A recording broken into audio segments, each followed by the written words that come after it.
kas ti gagum tayo nga ipasdag ti panagserbisyo ket pailayunak akas Vice Mayor ti Siyudad ti Batak. Ket babayamot lang iti gapuanan tayo kas presiding officer dayta ti mangpatangken iti riknak nga itultuloy ti serbisyo kadagiti kalugaran tayo iti Siyudad ti Batak. Naruay nga serbisyo maban iti adu nga may pakat iti agrikultura, ti infrastruktura, ti social services ket iti salunat. Ket itata nga umay nga 2022 budget apo ti budget ti Siyudad ti Batak 903 million.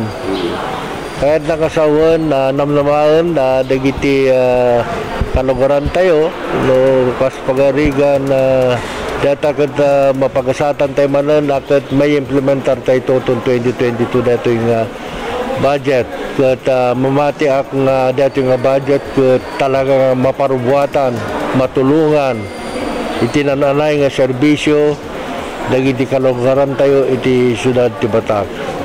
Natanab tayo na mo tayo biyangan takas pagamut tayo nagkonsehal, bukal, vice governor, provincial administrator, city administrator, kinitata agdaba nga Vice Mayor.